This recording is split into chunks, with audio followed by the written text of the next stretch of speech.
Hello, everybody. Welcome to the show today, guys. Oh my goodness. We have some huge breaking news today. President Trump, Judge Jeanine Pirro, and J.D. Vance are making some big moves on the Republican rhinos, the Democrats, and Chuck Schumer, who we now know that Chuck Schumer and them tried to buy Trump, tried to get money from him in order to get Trump's judicial nominees passed through, guys. This is showing exactly who the Democrats truly are. They tried to negotiate $1 billion from Trump in order to spend on whatever they wanted with no constraints in order to pass Trump's judicial nominees, which I love because, again, they are showing their hands. They don't care about where the money goes. They don't care about having any audits or any overwatch whatsoever. They just want the money. They want their slush fund back, and Trump said no. Let me know your thoughts in the comments, guys. I love this. Trump literally said to them, Chuck Schumer, you can go to heck. He said, we're not dealing with that. What you're doing is extortion. It is literally trying to work the judicial system for your own political gain and money.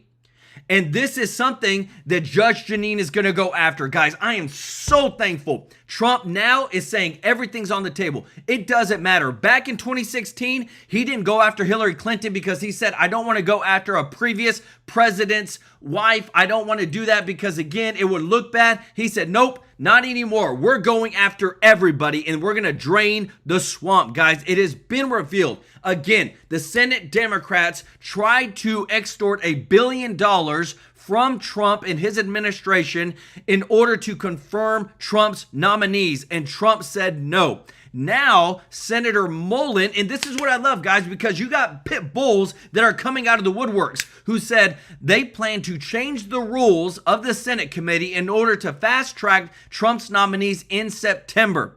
President Trump just exposed how badly Chuck Schumer and all of them are willing to go to get their slush fund money back. Whenever Trump cut out USAID, he's cutting out all the sanctuary city funds. He's cutting out all the money that's just gone everywhere with no oversight whatsoever. Democrats don't know what to do, guys, and I love it. Because again, too, Judge Jeanine Pirro has officially been confirmed by the Senate to be the top prosecutor for President Trump in Washington, D.C. No interim anymore, guys. Let me know your thoughts because I love Judge Jeanine. She never holds back. True patriot, true loyalist to America and to Trump. And right now, again, too, breaking news because revealed this morning, White House Deputy Chief of Staff Stephen Miller says that the statute of limitations, this is the White House Deputy Staff, guys, Chief of Staff, has said that the statute of limitations has not been reached on the Obama intel community conspiracy to take out Donald Trump as exposed by Director of National Intelligence Tulsi Gabbard and FBI Director Kash Patel. Boom, baby. Bombshell on them. Guess what? They're coming after you. Not only do we have amazing people in Trump's cabinet, but now you got the top prosecutor, Judge Jeanine, guys. What could get better than that? I love it. But let me tell you this too. They've also notated that Judicial Watch has now sued officials of the previous Biden administration because they said we have reason to believe that the Biden administration was spying on Trump, and that is why Judicial Watch has officially filed a lawsuit. He said the AG Pambani Justice Department should follow federal FOIA law and release all the documents about such abuse as soon as possible. Like, again, nobody's holding back anymore, guys. Let me know your thoughts in the comments. This is so powerful. And what I love is that, again, too, it's taken some time to get to the investigations going. But in the next 3 to 6 months, people are going to be held accountable. And what I love is that Trump didn't cave to get his judicial nominees. He's showing everybody who Chuck Schumer truly is. Got a big show for you today, guys. I want to say thank you to everybody who is watching, to all of our subscribers and viewers. Thank you so much for your support. And if you're not subscribed, please consider joining our family, hitting that subscribe button so that we can take care of you every day with the top news. We're so thankful for this community, this channel, and we just want to continue to grow this, give back. Everybody that gives a super chat donation, that is a member, remember, this money goes to a local charity on the 22nd of every single month. And guys, we have just been blessing so many people. And if you don't mind doing us a huge favor, hitting the thumbs up like button, I want to give some special love, guys, to Elaine Demeen, Cameron Harrison. Show them some love in the chat. OG of the channel, Elaine. And thank you so much, Patrick Trebet, for the super chat. And so much, Mike Roberts, guys. Show them some love in the chat. Big stuff is coming today. And what I love is that nobody's holding back anymore, guys. That's the best part. Let me know your thoughts in the comments, because what's coming next is massive. Joining us now for more, former Florida Congressman Matt Gaetz. Congressman, good to see you. So my team today found an interview of you with Mike Huckabee. This is over 5 years ago, where you essentially predicted all of this. Take a look. This was a hoax perpetrated by the Obama-Biden-Clinton regime, that they cooked it up even before the election. And the importance of Comey is that he was really the inside man. He was the person transitioning from the Obama government to the Trump government to try to really effectuate the hoax. And what we all know now is that it was fake. President Trump was never an agent of the Russian government. Russia's never been less relevant, I think, in my lifetime for sure. All right, so take us through it. How'd you know all that back then, and then what do you think happens next? Well, first of all, it's obvious I was a lot thinner when I was in Congress. Now it is easy to reflect on this scheme that was developed where President Obama essentially ordered a hit on the American democracy. Boom. And if they're going to prosecute Donald Trump for bringing home some boxes, maybe they should prosecute Barack Obama for trying to bring home the presidency with him. And we knew that. You know how I knew it? Because I was a part of the Trump campaign, and we could barely collude with ourselves at the time to put on the next rally. We were not colluding with Russia. And what they were trying to do was kneecap the new administration coming in. And you can only imagine how furious Obama must have been. They took away his third term in Hillary Clinton. He assembles the team and he makes the call. Comey executes it from the inside. Clapper and Brennan, they facilitate this corrupt relationship with the media where they breathlessly say that there are all these assessments showing that Trump is an agent of the Russian government. And if there is not accountability on this, it will absolutely happen again. That's why I'm so excited that the great folks leading the Department of Justice right now have a strike team that they have assigned to this project, and I expect indictments. Guys, indictments, guys, because again, this is such big, beautiful news, guys. Check it out. Judge Jeanine officially confirmed by the Senate as the D.C. U.S. Attorney, the top prosecutor in D.C. When things come, guys, like what we're talking about, the indictments for Hillary Clinton, Obama, Comey, Brennan, Clapper, all these, they're gonna come to her. She gets to decide what happens next. And what I love is, again, she has shown herself time and time again.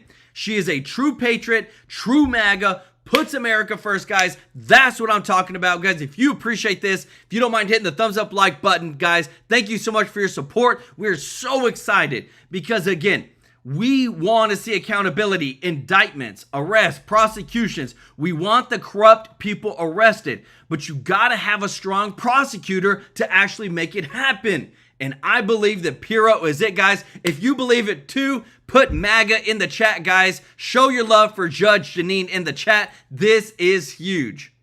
So you expect indictments. Obama has immunity, maybe. I mean, we'll see. Who knows if this rises to the level of treason? My opinion, yes. Do you think we do see subpoenas and indictments for people like Brennan, Comey, Clapper, McCabe, people that were close to this, other people that were mentioned in the Tulsi Gabbard documents? Well, any prosecutor has to make a decision about the likelihood of a conviction. And the flaw in the past is that they viewed Washington, D.C. as the sole venue to bring this type of case. The tell in what the Justice Department has done here is that they are looking at a conspiracy, charging a conspiracy. And where that's the case, any place where there is a predicate criminal act can be a place where a venue can lie. So if one of these folks sent a text message from Palm Beach, if they answered an email while they were skiing in Colorado, if they were on a phone call in Virginia, you could have a circumstance where you escape the tyranny of the DC jury system. That's what I think opens this up. The real question is what Congress will do, because Gabbard and Ratcliffe have put on paper what witnesses have told them. We don't know how those witnesses are going to perform in open court in front of Congress, but I think that getting more of this out into the open is the better path. When you try to hold it all back, that's where people lose confidence. They lose faith that anything's going to really happen. And so I would be willing to put those witnesses up and answer questions. These are all your old friends in Congress that run these committees. Yeah, that's such a high view of me when I was there. I totally remember that. No one ever said anything bad about me when I was in Congress. No, but you have friends certainly on the right. Do you think they will do this? They will subpoena these people and I think they should. I think they should. I think that they may hear from the Department of Justice, hold off, stay back, we're developing a case, we don't want to get the cart before the horse. I really think this is the type of crime against the country that you have to attack at every level, using criminal process, using the oversight process, and maybe even changing some of our laws so it doesn't happen again. Boom, guys, again. So much stuff is going on, guys, because the Democrats are exposing themselves like never before. Right here. President Trump, Chuck Schumer going at it, guys. This is massive. Right here, what you're seeing on the screen, let me get a little bit closer. Because this, to me, when it shows Senator, this is what Trump put, Senator crying Chuck Schumer is demanding over $1 billion in order to approve a small number of qualified nominees who should right now be helping to run our country. This demand is egregious and unprecedented and would be embarrassing to the Republican Party if it were accepted. It is political extortion. He said, the radical left lunatics to go to heck. Do not accept the offer. Go home and explain to your constituents what bad people the Democrats are, guys. This is insane. Like when you see, they literally said, hey, we want all this extra money. This is what is required in order for us to confirm more of your nominees, for us to stay and not go on recess. Guys, you can't make this crap up. And what I love is you have Senator Mullen, who has now stepped in, and they are working to actually change the Senate committee rules so that they can do more things by a voice vote, and that only requires 51, rather than having to go for a 60 majority vote for judicial nominees. And what they're trying to do, guys. Let me know your thoughts in the comments, because again, too, like, this is getting so big, guys. Again, everybody's talking about, like, not only why did Chuck Schumer, they made this entire $1 billion request, but then you got it where Majority Leader John Thune has literally blocked Trump from doing even any recess appointments. These are rhinos, guys, and I'm so blown out of my mind. I'm like, can we please get some people that are going to actually get this MAGA first agenda? Listen to this, because this guy is actually coming out to do what is right. For joining us here in the War Room. Have you made progress? Your name came up about 100 times in the morning show. People talking about the recess appointments or a new package that's getting sent up. Can you give us an update, sir? Yeah, biggest development since we last spoke was that President Trump put out an excellent statement on Truth Social last night, in which he explicitly called for the Senate to not recess until we've cleared the backlog, until we've gotten through the entire executive calendar. This is what needs to happen. And here's the point, Steve. We've got massive bargaining power here. We've got Democratic senators who do not want to be here. They want to leave town. They want to get out of Dodge. As long as that's the case, and as long as we've got this unique circumstance where we've got a Republican president, a Republican Senate, and a Republican House, this ship doesn't pass our way all that often. And we need to take advantage of it when it does happen. And we need to make sure that we don't disempower the Republican president, Donald J. Trump, after the American people have resoundingly elected him. By failing to confirm his nominees, because, of course, that defaults back to the deep state regulatory bureaucrats, and they lean overwhelmingly left. And so we got to get it done. We can do it. We can keep him here. And in the very worst case scenario, if for some reason the Senate ends up taking a recess, which it shouldn't do, it should stay here and clear through all of them. But at a bare minimum, we should make sure that any recess we take is a real recess. None of these pro forma sessions that are designed simply to block the President of the United States from making recess appointments as he's authorized to do under the Constitution. And that's exactly what's happening right now, guys. I show you everything. Right now, I want to show you, this was brought up. This was a tweet, back whenever it was a tweet, not a post, of what Senator John Thune said about Trump during the 2016 election. He said, Donald Trump should withdraw and Mike Pence should be our nominee effective immediately. So again, guys, this is what people are bringing up. That freaking John Thune is not a true MAGA. He's a rhino. He's not a true patriot. And he would have rather had Pence than have actually Donald Trump as president, guys. Like, it's literally blown my mind. A lot of people are saying that John Thune is just a younger version of Mitch McConnell, who's all establishment, guys. Look at this. People are putting out stuff like this. It's hilarious, guys. Look, you have that's all John Thune is, because he's not putting America first. He's not fighting for Trump. He's literally just going with the flow. And instead of doing like what he said, of making sure that Trump can do recess appointments if necessary, they're doing this like specialized recess where they're going to come back and resume every 4 to 5 days, so Trump cannot make any recess appointments. Let me know your thoughts, guys. Time to drain the swamp. That's why I'm happy that Judge Jeanine is our top prosecutor in D.C. Now, I understand he put on they've taken him in blocks. That as Thune worked out something with Schumer, that you guys are at least going to stay around tonight and maybe over the weekend and move a block, or try to move a block of these. Has there been any overall plan to really address your target of 150, the backlog, or are we just doing this incrementally right now? Well, it's incrementally. It's not uncommon whether we're dealing with setting up votes on amendments for legislation or votes on presidential nominees.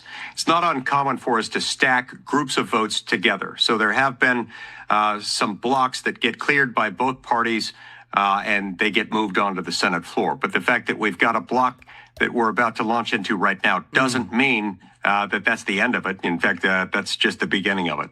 And guys, I want you to hear from himself, guys, because you know I like to layer in all the context of the news together so that you get a full picture. This is John Thune announcing he will not allow Trump to make any recess appointments. This is today adjourned to then convene for pro forma session only, with no business being conducted on the following dates and times: Tuesday, August 5th at 1, Friday, August 8th at 1:05, Tuesday, August 12th at 8 a.m., Friday, August 15th at 10:15 a.m., Tuesday, August 19th at 10 a.m., Friday, August 22nd at 9 a.m., Tuesday, August 26th at 12 p.m. noon, and Friday, August 29th at 7 a.m. Further, that when the Senate adjourns on Friday, August the 29th, it stand adjourned until 3 p.m. on Tuesday, September the 2nd, that following the prayer and pledge, the morning hour be deemed expired. The general proceedings be approved today. The time for the two leaders be reserved for the use later in the day, and the Senate resume. The motion to proceed to calendar number 115 S2296. Finally, notwithstanding Rule 22, the cloture motion filed on Saturday, August 2nd, right today. So what you just heard him say was, hey, they're going to do this recess pro forma. They're going to reconvene every 5 to 7 days. They're going to reconvene and say, hey, we're in session, and then they're going to stop, and then that way Trump cannot make any recess appointments. Guys, tell me he's a rhino without telling me he's a rhino. This is horrible. Trump wants to get things done, and he literally is doing things in a way where Trump can't do even not one recess appointment. There was a tweet out that Thune is sitting down with Schumer and there's some sort of negotiation going on. Do you have any idea what that's about? Yeah, they're talking through what might be acceptable to each party. You know, you've got three principal players here. You've got the Senate Republicans, you've got the Senate Democrats, and you have President Trump and the White House. So they're just trying to figure out what might be acceptable to whom. Now, the Democrats understand that their bargaining power is not immense. And for that reason, they're negotiating and they're proving some of these nominations to be confirmed. But my goal is to make sure that we stay here as long as it takes to get through all of them. There's no reason why we should make it this easy for them. We haven't even begun the stage at which we could start moving a lot faster, in part because we're still dealing with some appropriations bills on the Milcon VA approps vehicle that we're addressing right now. But as soon as that's behind us, we should be in a better position to stack more and more presidential nomination votes and have them addressed one right after the other in the Senate. Meanwhile, John Thune, is the Senate Majority Leader, is continuing to file cloture on more and more nominations. I would love to see him file cloture on every one of the 150 or so now pending on the executive calendar, so that we can show that we're serious and we can open the door toward getting all of these people confirmed. Just talk about the landscape, and the reason you either have, to me, it's pretty obvious. You have to do either Mike Lee's plan and clean the schedule, clean it up now, this backlog up now, before you go on recess, or do the real recess, not pro forma, where you actually do rest appointments. Correct me if I'm wrong. When you guys get back after Labor Day, it looks to me that September 30th, you have massive budget. You have appropriations. Yep. You've got whether it's going to be a CR, whether it's going to be a minibus. There's talks about omnibus. Those days in September are going to be totally overwhelmed with trying to get the government funded for fiscal year 2026. Is it not? Yeah, that's exactly right. We'll be dealing with trying to keep the government funded for 2026. I think there are only something like between 10 and 12 legislative days scheduled for us to be in session in September. And with that, we've got to get the government funded. And then after that's done, presumably we'll be moving on to the Defense Authorization Act, the NDAA. And so, look, we do have a legislative agenda. And if we don't get the executive calendar, meaning presidential nominations, out of the way now, then we're going to end up with another backlog. And that backlog is in turn going to impair our ability to fulfill the legislative part of the agenda. That's why this has to be done now. This doesn't get easier, Steve. It just gets harder. And so that's why I ask all within the sound of my voice, if you agree that we ought to get these cleared, that President Trump ought to have the benefit of his own nominees being in office, and if you don't want the Senate just punting on this issue, reach out to your senators, especially if they're Republicans, and say, clear the backlog. Clear it before you take any recess in August. President Trump and those who elected him deserve nothing less. Man, guys, let me tell you this. Like, all the stuff that we're showing you today, this is all like things that are happening, which is great. This is good stuff. If you appreciate this, if you don't mind hitting the thumbs up like button, guys, it's just blowing my mind that with a Senate majority, a House majority, how little Congress is doing for Trump and the MAGA party and his cabinet. Because again, there's states that are doing everything that they can to make sure that we get a red wave in 2026 in order for us to continue with America First policies. This is huge, guys, because you got Jasmine Crockett, and y'all know who she is, big mouth Jasmine Crockett, coming out talking ghetto and talking just crazy. They now say that she's pretty much gone because the new Texas House map, which they've already approved in the Rules Committee, will wipe her district off the map, which would, to me, that's a good thing, gaining 5 seats for the House. But again, too, when you have people like this right here, who the Senate officially advanced Judge Jeanine Pirro's confirmation with a 51-45 vote, having the right people in place is phenomenal. But again, it always goes back to the Senate and the Congress, the House of Representatives, who are the people who make the laws, pass the budgets. You're telling me, and I tell you this, guys, they have to pass a budget in September. They have to have 60 votes. We're about to see a lot of fat be pulled into a bill in Congress in September that gets passed because they waited to the last minute. They're taking an entire month off for recess, and instead of working out the bills and making sure to get the right people in place to pass a MAGA First agenda, they're off on recess. Let me know your thoughts in the comments, guys, because again, what you're about to hear next, we need to drain the swamp. By the way, we've been our team, the War and Pot's been working the phones all day. Just tell me, Senator Tuberville was on this morning. He said he had a meeting with yesterday. He says he was shocked by some of the senators' kind of lack of understanding of particularly the going into it, taking it off of pro forma, going to a real recess. They brought up the things yesterday you said, and he said Senator Lee had to correct him with that. The people wouldn't get paid. It couldn't be done. There was only a rudimentary understanding. They said you did a great job of answering the questions. I think it was kind of shocking that we could be, 24 hours before August 1st, the day before, late July, and senators not know the basic fundamentals of what the tools they have available. Do you personally feel comfortable that you've gotten the word out to everybody about the constitutionality, the federal regulations, and the people are up to speed on what's available for them to actually act upon?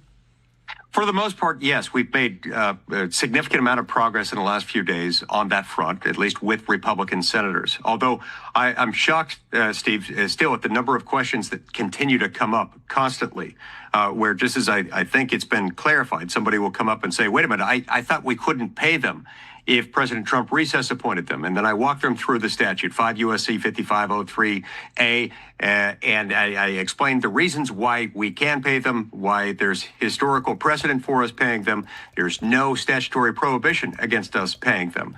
And then I'll get another question about, wait a minute, why couldn't the president make recess appointments if we're holding pro formas? And I have to walk through that.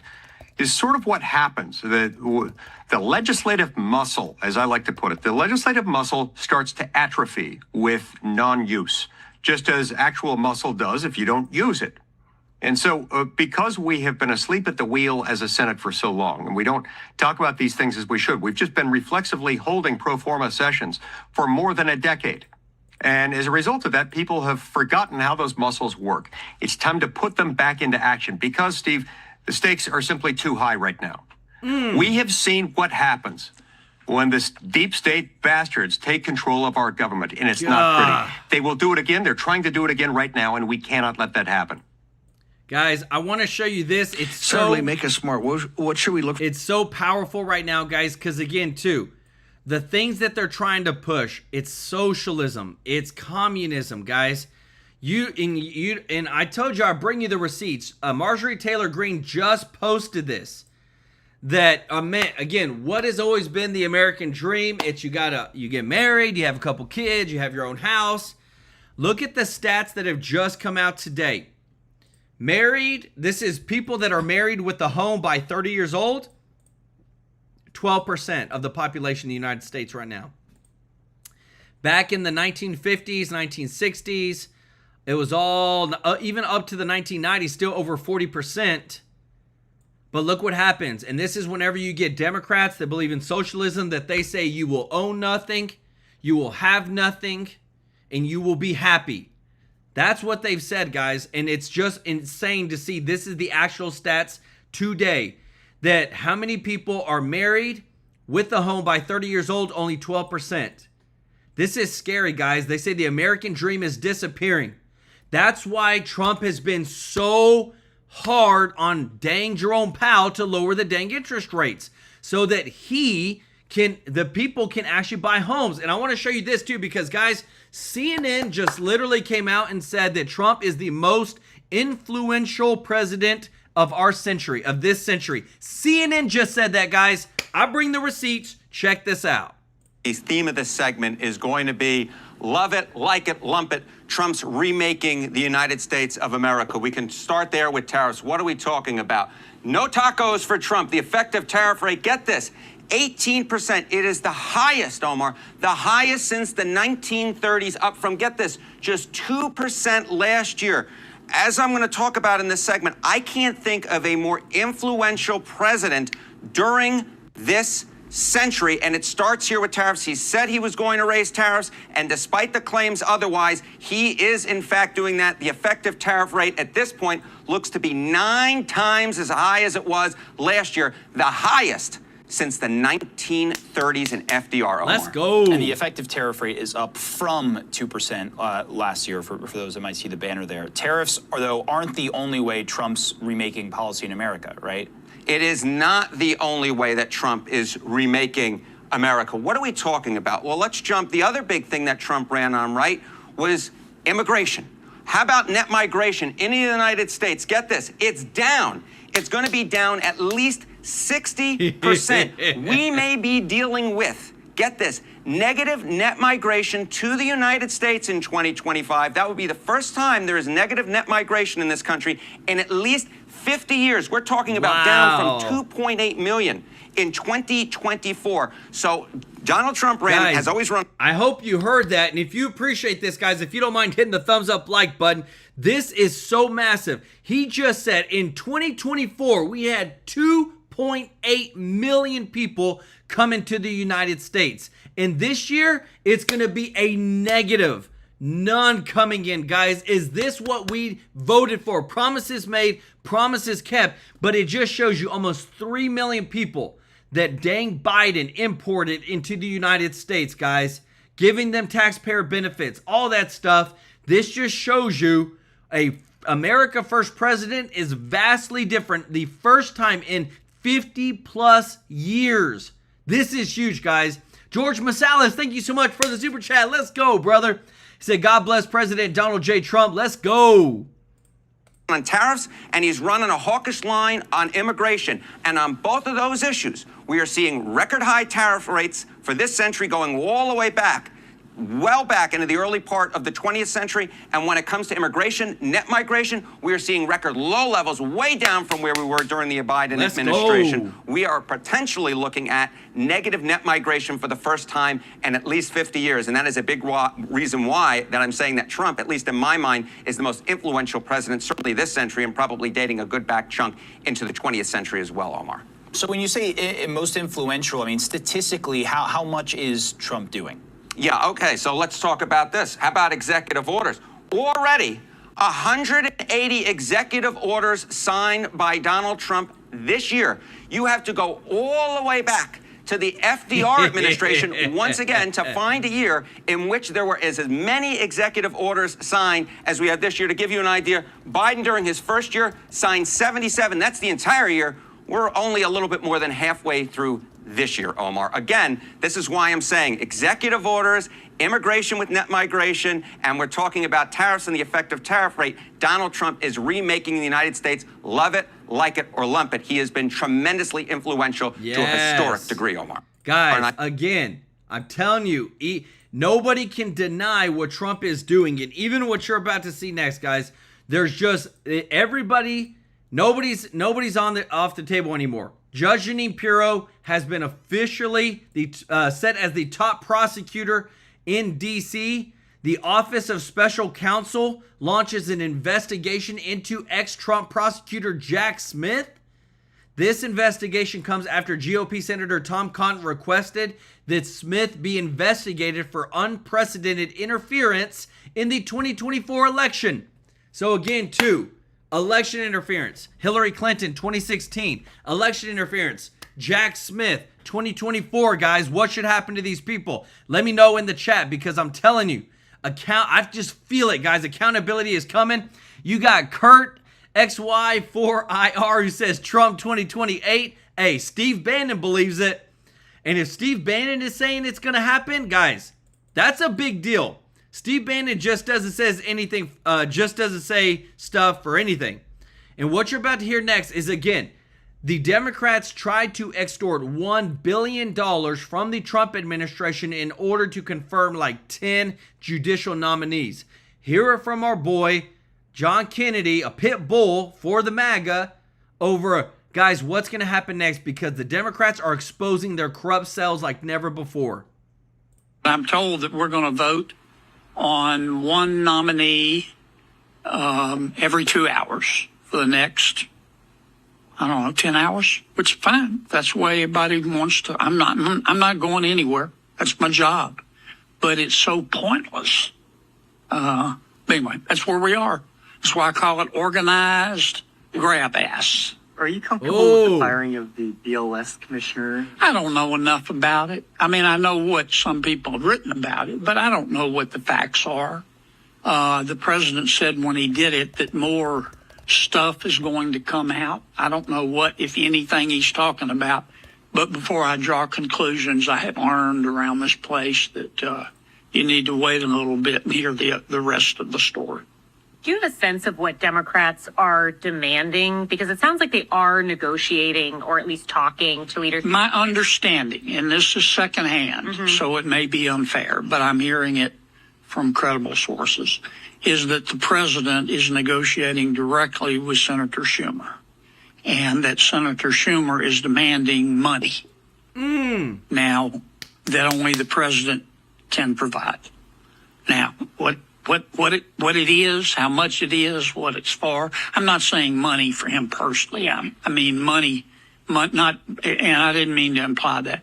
Money for whatever. I don't know whether it's the budget or money to be released to universities or what the terms are. But that's what my understanding, and that the president has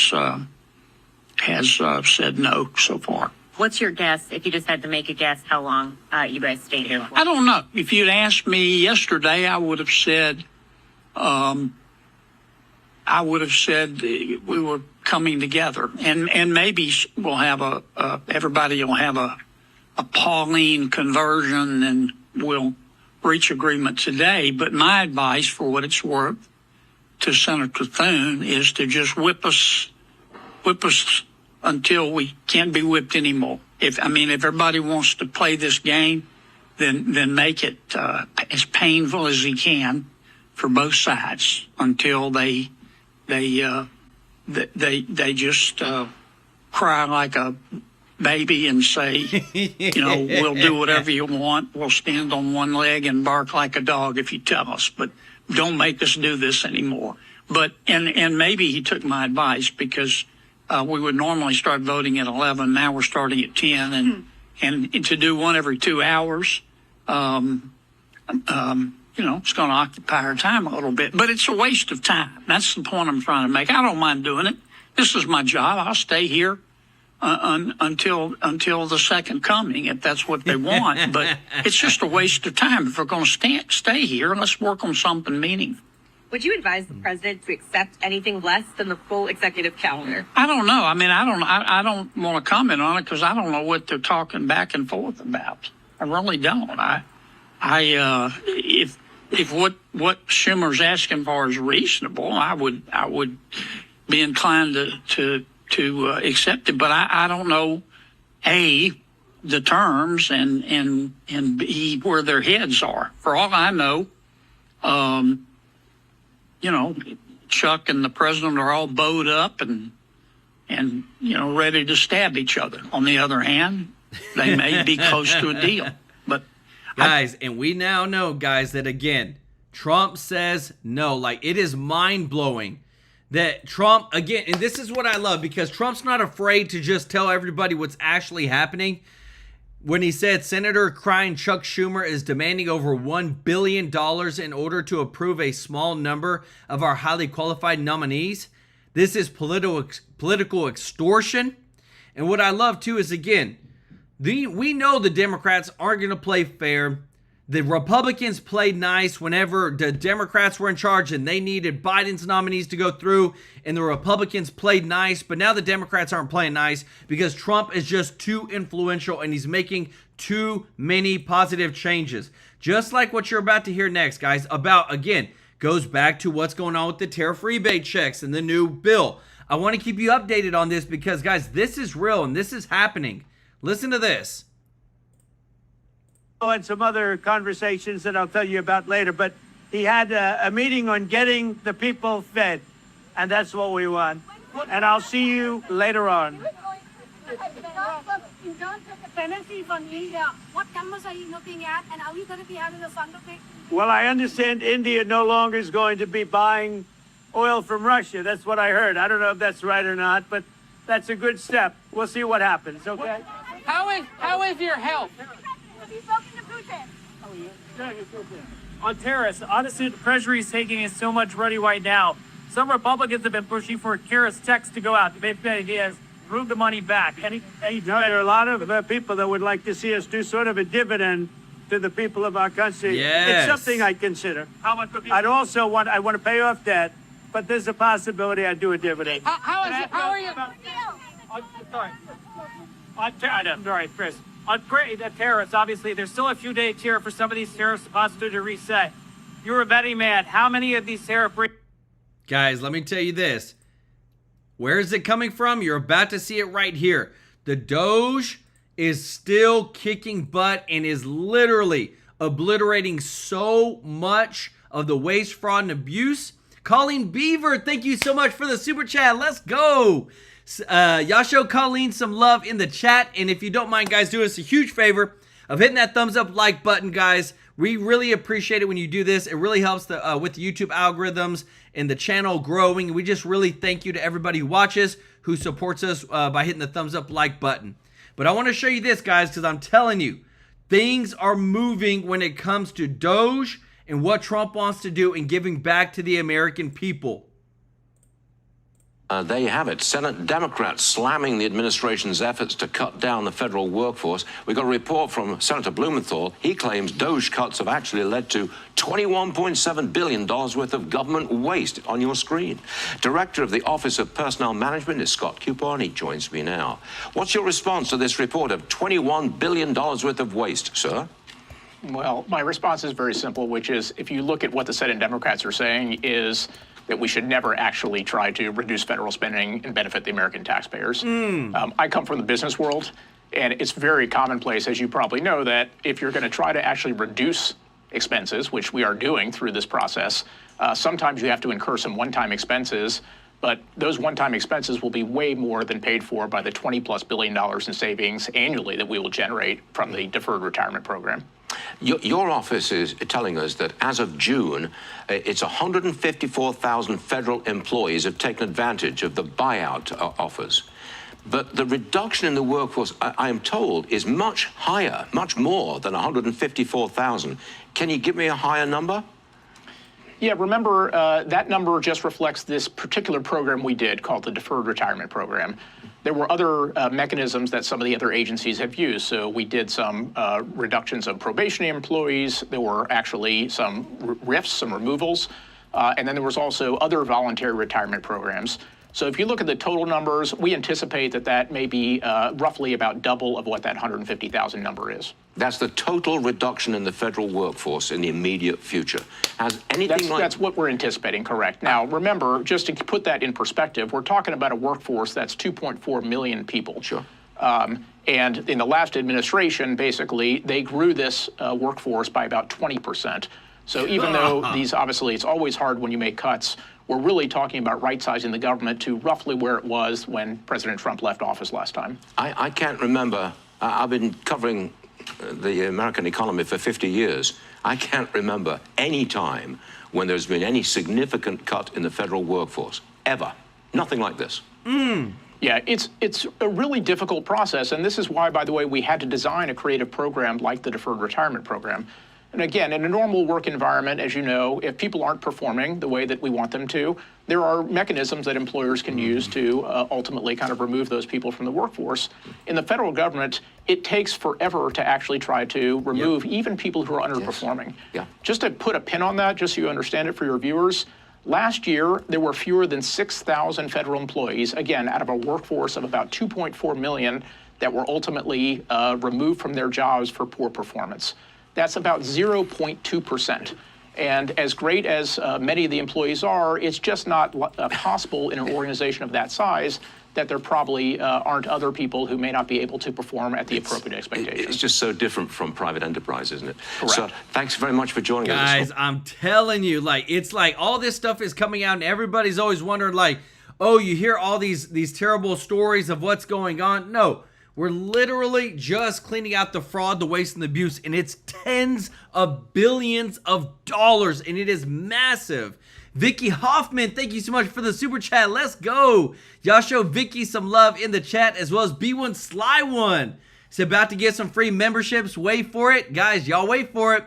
Right there. 5 True Life News memberships gifted by B1 Sly One. Show him some love in the chat. If you got a free membership, guys, show him some love. Thank you so much for helping us to grow the family. I love it. Guys, listen to this because, again, too, More lawsuits taking place. We're keeping you up to date with everything that is happening. This is Tom Fitton. He's one of the big dogs when it comes to suing and getting evidence so the American people can see the truth. Hey everyone, was the Biden gang spying on President Trump? Well, Judicial Watch just sued the Justice Department to find out. Heck, the FBI, Justice Department secretly spied on Trump before. Do I think the Biden operation spied on him and his team again? I do. And of course, we didn't get a straight response from the Justice Department, which means in our experience, there's something to hide. And that's why we sued in federal court to expose the full truth behind any lawfare and weaponization targeting President Trump. Guys, I love it. And again, too, more lawsuits. These people, and I'm so thankful they have the resources to do that, guys, because legal fees get really, really expensive. Lawyers, $400 to $600 to more per hour.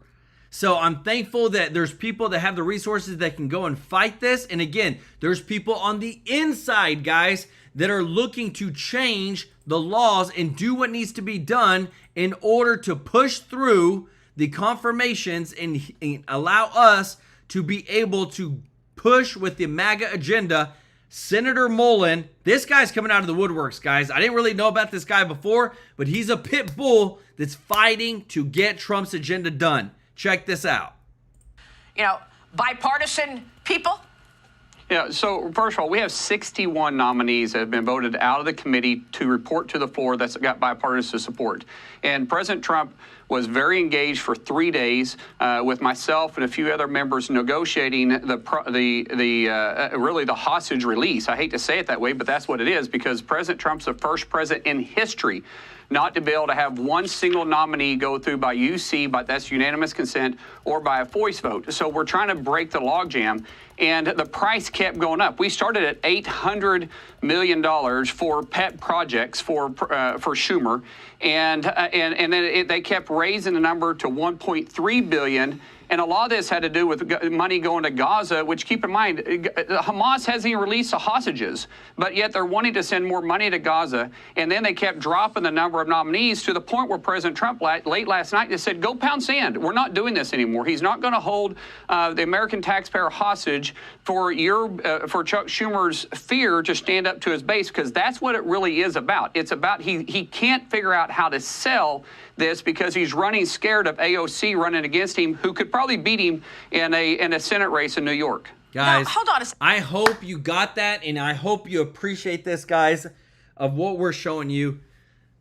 The Democrats, the leader of the Democrats is negotiating and was negotiating $1.3 billion for pet projects of just giving money away to foreign countries. $1.3 billion. And this is to confirm not all of Trump's nominees, a certain number of nominees. Imagine how much this has happened over the past 50 years. And I promise you, you know how much oversight is happening with that money going overseas to like Gaza? Zero. And this is why we're $37 trillion in debt. That these dang people who are supposed to serve we the people can negotiate billions of dollars to confirm judicial nominees to fund projects that their people in DC and lobbyists are running. Tell me, is this not so freaking corrupt? Like, guys, I'm just blown out of my mind how nobody wants to call this out. We're calling it out. That is extortion. It's corruption. We shouldn't, our dang people in this Congress and Senate should not just be able to just make deals for billions of dollars for projects that are not essentially putting America first. These are for foreign countries. Let me know your thoughts in the comments. If you appreciate this, if you don't mind hitting the thumbs up like button, guys, thank you so much. Donna Upton, thank you so much for the super chat. Said follow you first time in the chat. Guys, show Donna some love in the chat. Thank you so much for supporting us. This is mind-blowing. That, guys, so much news is going on, but we just have to realize how corrupt our dang government is. And if we don't drain the swamp, we'll never get out of this. Because, I mean, look, this is a duly elected president, and his agenda was elected by the American people. So President Trump has an agenda, and he has nominees that he wants to fill those roles to execute that agenda. These people, these 61 people that you're talking about, are all bipartisan, but you just said the price kept going up. I don't understand this, Senator. What do you mean the price kept going? In other words, you have to pay to get President Trump's nominees across and confirmed? I don't get that. What do you mean the price kept going up?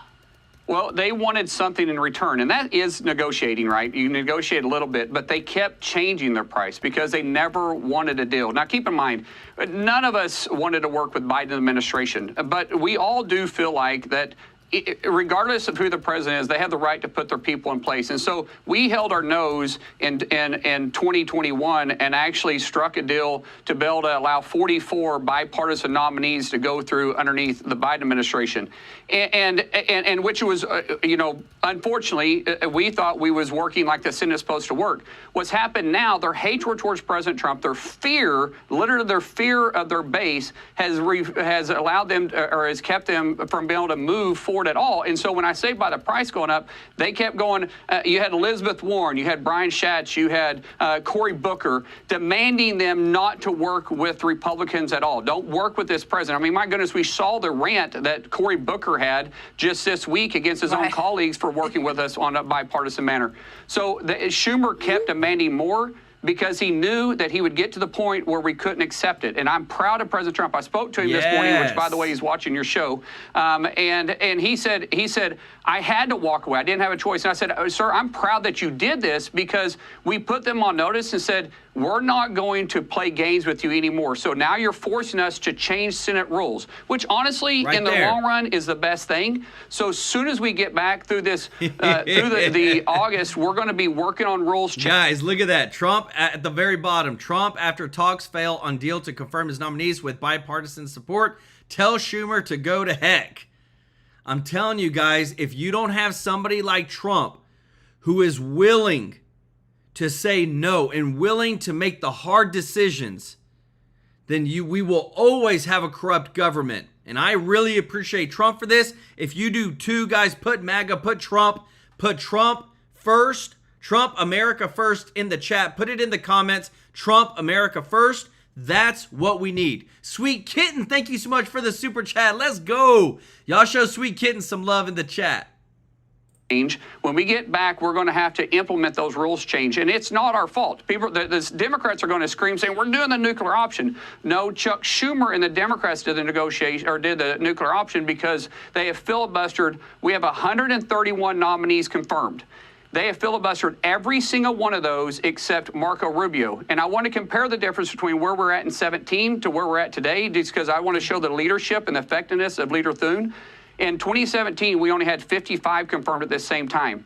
And they weren't filibustering all of them because Thune made it very clear we can do this a hard way or easy way. You remember him saying that at the beginning? They chose to do the hard way, so the Senate has stayed in more consecutive days than we have in 15 years. We've taken more votes than we have in 35 years, and we've confirmed 131 people. Well, congratulations to you for also a successful 6 months in the Senate executing President Trump's agenda. Schumer wanted NIH money moved, correct? Right. Yes. Yeah, he wanted to award these schools that have taken advantage of the taxpayer dollars, and these very liberal schools too. And so he wanted a high number for NIH money, which was, that's going to be a hard sell. And I think that was the straw that broke the camel's back. We're like, nope, we're done. Sorry, we're walking away. Unbelievable. And we didn't get to Russia and India, but what the president is doing in terms of ensuring India stops buying oil from Russia is something we're watching as well. Senator, it's great to see you. Guys, I'm telling you, it's literally so much of a cluster stuff that is being revealed right now. But what I love, guys, is, again, you have to have the right people in place in order to go after the corruption. And right here, Judge Jeanine Pirro was confirmed as the top prosecutor in the D.C. district. 51 to 45 votes in the for Trump to go after all the corruption, guys, and this is what we voted for. Promises made, promises kept, guys. If you appreciate this, if you don't mind showing some love and hitting the thumbs up like button. Chris Prez, thank you so much for the super chat. First timer, let's go. Guys, show Chris some love in the chat. Thank you so much for that blessing. First time, I love the gift. Guys, y'all are such a blessing to this channel and to so many kids, guys, so many veterans, because that's who we give to. We switch it up every single month, but we give to children's homes and we give to homeless veteran shelters. We help out those in need, guys, and it's beautiful. Show Chris Press some love in the chat, guys. I love it because, again, you need a top prosecutor like Judge Jeanine Pirro to go after what you're going to see next, because everybody sees it. Everybody sees it now. Listen to this. Joining me now to continue the conversation, the host of the Ben Shapiro Show, Ben Shapiro. You know, Ben, in some ways, as I mentioned, this is a decade old. It's convoluted. You have to keep up with the, let's call it month-to-month soap opera. But here we have the latest evidence. And as we take it into its full account, what do you see here, Ben? Well, I mean, again, there are two ways to read this. One is that this was an email that looks like a smoking gun, and if the email is real, then it is a smoking gun. If the email is real, then it shows associates of Hillary Clinton literally saying that Hillary approved of a plan to rev up all of the Russiagate nonsense in order to distract from her emails. And that would be just the ultimate smoking gun in all this.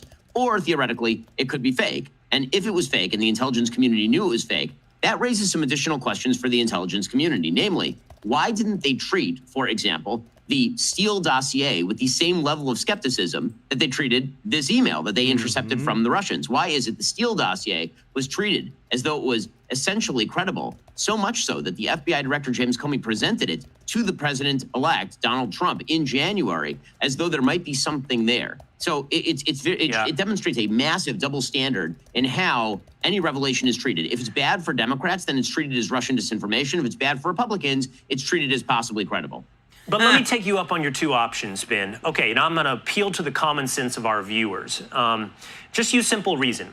On one hand, it's, as you point out, smoking gun evidence against Hillary Rodham Clinton. Well, we already know that the Steele dossier was funded by the Hillary Clinton campaign through Fusion GPS. So we know some level of evidence already that it's connected to her campaign. This email suggests it goes all the way to HRC. So there's the evidence for that conclusion. If we go the other way, that it was altered or created by Russians and therefore Russian disinformation, well then, Ben, add it to the list. Here's the list, right? Here's all the things that have been claimed to be Russian disinformation. The DNC and John Podesta's emails, the Steele dossier, the Hunter Biden laptop story, the Burisma probe by U.S. Senator Ron Johnson, censorship of the Biden family. All of that has been hand-waved away. Guys, because it was all, remember, Russian disinformation. Like, I'm telling you, nobody believes these people anymore. And what I love is, again, I believe you have somebody like Judge Jeanine Pirro who's willing to go after these people that lied. I'm talking about intelligence communities, FBI, CIA. She has Trump's backing, and I believe she's strong enough to do what needs to be done to go after them. Let me know your thoughts. I put it in the chat. I put in the poll. Do you believe Trump and Judge Jeanine will drain the swamp? 94% said yes. I agree too. And again too, it's all about having the right person. And Judge Jeanine has shown us plenty of times. She stands up for what is right. As Russian disinformation, why should I now accept that this is too? This is just simply Russian disinfo. Yeah, I mean, I think that what Democrats have set up for themselves here through all of this is a massive catch-22. Because if it is indeed Russian disinformation, as I mentioned, then why, again, were they trotting out the Steele dossier for legitimately years as a piece of legit possible intelligence supporting things like the illegal FISA surveillance warrant against Carter Page, serving as the predicate for large portions of the Russiagate investigation itself? They should have been more suspicious of the Steele dossier if they were also suspicious of this Hillary Clinton email. If, on the other hand, they're going to treat the Steele dossier with credibility, then why aren't you treating this email with equal credibility? Again, if it turns out that the only mistakes that ever get made are in favor of Democrats and Hillary Rodham Clinton, that says something about the system itself and how corrupt it was from the beginning. And I think even for our viewers who are simply using common sense, it also defies a reasonable expectation of reality. Hey, this just showed up in the last couple of hours, Ben, but I want to get your reaction. So Russian President Dmitry Medvedev, he posted the following or he did so on Monday. He said Trump's playing the ultimatum game with Russia, 50 days or 10 days. He should remember two things. Number one, Russia isn't Israel or even Iran. And two, each new ultimatum is a threat and a step toward war, not between Russia and Ukraine, but with his own country. Don't go down the Sleepy Joe road. Dang. In response to that. Guys, that's some big stuff too. I mean, it's just like, again, now that we know that India and China have been funding Russia because they've been buying all their oil, billions and tens of hundreds of billions of dollars, guys, this is where, again, Trump is not only changed the entire world landscape with tariffs, closed the southern border with net negative immigration. Let me know your thoughts, too, because, again, too, Trump, like CNN said, is the most influential president in this century, and everything that he's doing is all America first. It's all, hey, we are tired of screwing over American citizens to help out everybody else, and now things have to change, guys. And what I love, again, too, we're pushing forward and we're exposing everything. Marilee Williams, thank you so much for gifting 5 TrueLife News memberships. Guys, if you got a free membership from Marilee, show her some love in the chat. This is awesome, guys. Thank you so much for growing our family. Proud U.S. Navy veteran, thank you so much for the super chat. Said, hello, Patriots. Joel, thank you for all your hard work. God bless America. Thank you for your service. Y'all showed proud U.S. Navy veteran some love in the chat. Last month, we gave to a children's home. This month, we're going to be giving to a veterans shelter, guys. We got to help out our vets. We cannot leave them behind. Such gracious giving. And don't forget to show Chris Prez some love in the chat, everybody. By the way, Donald Trump has now said this. Based on those provocative statements of the former president of Russia, I have ordered 2 nuclear submarines to be positioned in the appropriate regions, just in case this foolish and inflammatory statements are more than just that. I don't know if we can just say this is saber-rattling, Ben. I don't think we're on the verge of war with Russia, but that's 2 guys talking like we're on the verge of war. Well, I think that one thing President Trump does not like at all, and that is a bunch of empty threats from the Russian administration after he has offered them every possible off-ramp in Ukraine. President Trump came into office, and he basically took a neutral position between Ukraine and Russia and said, I want to negotiate a way out of this. My number one priority is ending this war. He put enormous pressure on Vladimir Zelensky in Ukraine to accept the possibility of a ceasefire, which Zelensky did. And then he went to Vladimir Putin, and Vladimir Putin has not moved one iota, has not moved 1 inch, not even for 1 millisecond has he changed his position. And because of that, President Trump shifted his position. And now you have Vladimir Putin saber-rattling again. President Trump says, listen, as he once said to Kim Jong-un, you have a little red button. I have a big red button. It is much bigger than your button. And so if you're going to threaten the United States of America, you should just understand that we also have the capacity to threaten. This is not a move that Russia should. Playing chicken with President Trump is a bad game. That is a stupid game to play with the President of the United States. I agree. Guys, we don't want to get into a button measuring contest. Guys, let me tell you this. Again, it's what I love is, and I hope you appreciate this too. If you appreciate this, if you don't mind hitting the thumbs up like button, it's not about just Trump. It's about the people around him. You have J.D. Vance. Elon Musk is back in the bromance. He's back in the mix. You got Judge Jeanine Pirro. You got Kash Patel, Dan Bongino. Guys, you got John Kennedy, Hawley, all these people. And now that we have the best, to me, one of the best peoples that could ever have been confirmed by the Senate, Judge Jeanine Pirro to be the top prosecutor in D.C. Now you're about to hear from the White House Deputy Chief of Staff what's about to come next. And that is accountability, baby. Listen to this. Futures exclusive is the White House Deputy Chief of Staff, Stephen Miller. Stephen, it's great to have you this morning. Welcome. Great to be here. Thank you. And I want to start with the Russia collusion story because I know you lived it as well. They also tried to spy on you. They wanted your emails, subpoenaed you as they left people really with their lives changed. Your reaction to what was released this week? The Russia collusion hoax against President Trump remains the single greatest hoax and the greatest assault on our democracy in the history of this country. There's no comparison, there's no parallel to anything else. It was a coup. And I'm using that term literally. It was a coup to overthrow a democratically elected government, a coup carried out by the intelligence apparatus of this country, by the deep state, by Hillary Clinton and the Democrat Party.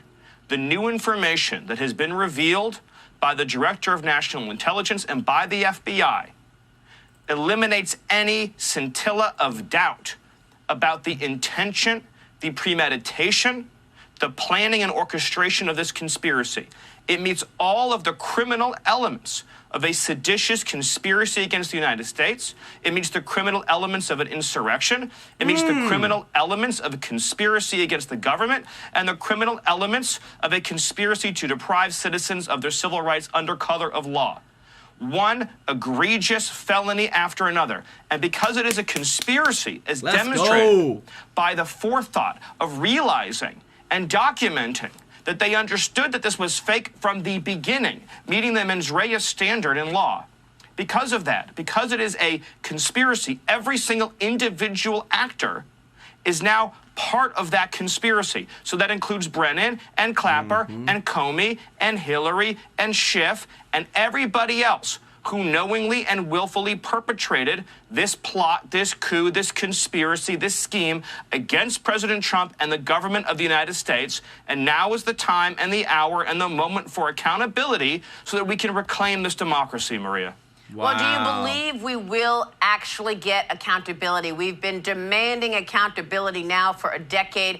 Our audience is well aware that this is the biggest political scandal we have ever seen, and an effort to undermine and take down a duly elected president. But now we want to see the tricksters face the consequences. Will they?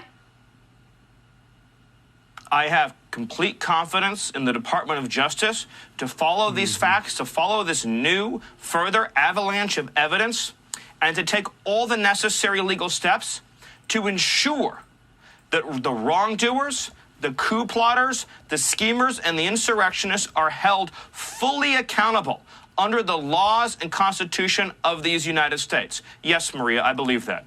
Now, last weekend, John Ratcliffe, CIA director, who is a former prosecutor, former DNI, told us that that the statute of limitations, the 5-year statute, does not apply when it comes to conspiracy. And he says the conspiracy is ongoing because they still won't admit it. The conspiracy... Guys, is that not the most dumbest thing that you've ever heard that the Democrats are trying to now push over? Is that, oh, statute of limitations.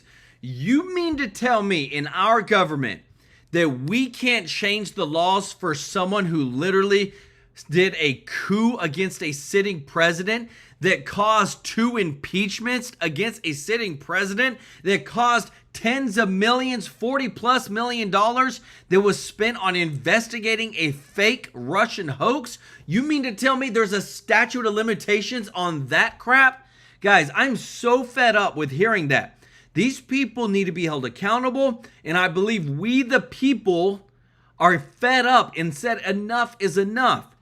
And there's stuff that I'm seeing that's being worked on behind the scenes with Mike Davis and Tom Fitton over this crap, over this stupid thing of statute of limitations. You can't go after them because it's been 5 years since they did a coup against a sitting president, so they're off limits. No, that's a bunch of you-know-what. And I'm so happy because I not only see that, a lot of you see that, and a lot of people say, forget the statute of limitations. Those people's butts need to be in jail. Let me know your thoughts in the comments. Denise Clark Custom Art, thank you so much for the super chat. Let's go. Said Trump standing his ground. That is why we respect him more. America first, baby. I love it. Show true OG of the channel, Denise Clark, some love in the chat, guys. We want America first, and this is putting America first, what you're about to hear next. Is still happening. So what is your take on what Ratcliffe told us last week? Oh, he's completely right. So several of the statutes I mentioned, we have not even come close to eclipsing the statute of limitations. But more than that, It is an ongoing and continuing conspiracy. It continued through the entirety of President Trump's first term. It continued through the entirety of President Biden's term in office, and it continues to this day. There are still deep state coup plotters who are trying to conceal and hide this information on behalf of the people they are protecting. There are still staffers in Democrat offices who know the full truth, who are concealing that truth. So all of this behavior, all of this conduct collectively means the conspiracy hasn't ended, is ongoing.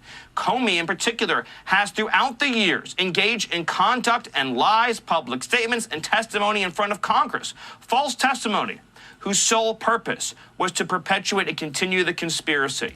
So I have every hope and expectation that the Department of Justice, under the leadership of our courageous Attorney General, will follow these facts and follow the evidence and deliver justice. Because if we have a country where we can continue to have FBI careerists and CIA careerists, deep staters who will fabricate and doctor evidence, who will create and produce fake material, fabricated material, phony information to try to go after their political enemies up to and including the president. If we continue to create the impression and the reality that there is not a criminal, a severe criminal penalty for such conduct, it will never stop. It will never desist. It will keep on going forever. And we will continue to have a country that is sabotaged endlessly by the production of fake documents, fake material, fake plots against democratically elected officials. We can't have that. There must be consequences. Well, consequences, guys. And I want to show you this because it's even. This guy, Jack Smith, hates Trump 100%.